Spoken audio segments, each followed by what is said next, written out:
కేంద్ర ఆర్థిక మరియు కార్పొరేట్ వ్యవహారాల మంత్రి శ్రీమతి నిర్మలా సీతారామన్ ఈ రోజు పార్లమెంట్ లో 2024 నుండి 25 కేంద్ర బడ్జెట్ ను ప్రవేశపెట్టారు. బడ్జెట్ లోని ముఖ్యాంశాలు ఇలా ఉన్నాయి. బడ్జెట్ 2024 ముఖ్యాంశాలు: ఆదాయపు పన్ను స్లాబ్లు సవరించబడ్డాయి. బడ్జెట్ 2024లో కొత్త పన్ను విధానంలో స్టాండర్డ్ డిడక్షన్ 50,000 రూపాయల నుండి 75,000 రూపాయలకి పెంచబడింది. పెన్షనర్లకు కుటుంబ పెన్షన్ పై మినహాయింపు 15,000 నుండి 25,000కు పెరిగింది. అన్ని ఫైనాన్షియల్ మరియు నాన్ ఫైనాన్షియల్ పై దీర్ఘకాలిక మూలధన లాభాల పన్ను 10% నుండి 12.5% పెంచారు. అయితే కొన్ని ఆస్తులపై స్వల్పకాలిక మూలధన లాభాల పన్ను 20% ఉంటుంది. దీర్ఘకాలిక మూలధన లాభాల పన్ను మినహాయింపు పరిమితి ₹1,00,000 నుండి 1.25 లక్షలకు పెంచబడింది. ప్రతి అదనపు నియామకానికి 2 సంవత్సరాల పాటు తమ ఈపీఎఫ్ఓ విరాళాలను కవర్ చేయడానికి ప్రభుత్వం కంపెనీలకు నెలకు ₹3,000 రీఎంబర్సీ చేస్తుంది. ప్రభుత్వ పథకాలు మరియు విధానాల కింద ప్రయోజనాలకు అర్హత పొందని యువతకు సాయం చేయడానికి 10 లక్షల వరకు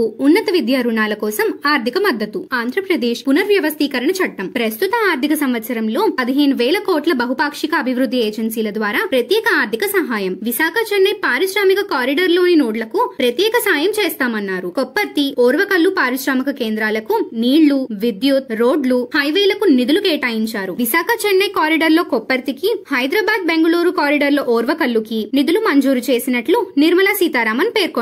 మహిళలు మరియు బాలికలకు ప్రయోజనం చేకూర్చే పథకాలకు 3 లక్షల కోట్ల కంటే ఎక్కువ మొత్తం కేటాయింపు. తరుణ్ కేటగిరీ కింద ముద్రా రుణాల పరిమితిని మునుపటి రుణాలను విజయవంతంగా తిరిగి చెల్లించిన వారికి 10 లక్షల నుండి 20 లక్షలకు పెంచాలి. కస్టమ్ డ్యూటీల్లో మార్పులు. మరో 3 క్యాన్సర్ మందులను కస్టమ్ డ్యూటీల నుండి పూర్తిగా మినహాయించడం. మొబైల్ ఫోన్, మొబైల్ పీసీబీఏ మరియు ఛార్జర్ పై బీసీడీని 15% తగ్గించండి. బంగారం మరియు వెండిపై కస్టమ్ డ్యూటీని 6% మరియు ప్లాటినం పై 6.4% తగ్గించండి. రొయ్యలు మరియు చేపల మేతపై బీసీడీని 5% తగ్గించండి. సౌర ఘటాలు మరియు ప్యానెళ్ల తయారీకి మరిన్ని మూలధన వస్తువులకు మినహాయింపు. 25 కీలక ఖనిజాలపై కస్టమ్ సుంకాలు పూర్తిగా మినహాయించబడ్డాయి. అన్ని తరగతుల పెట్టుబడిదారులకు ఏంజల్ పన్నును రద్దు చేయండి. విదేశీ కంపెనీలపై కార్పొరేట్ పన్ను రేటు 40% నుండి 35% తగ్గింపు.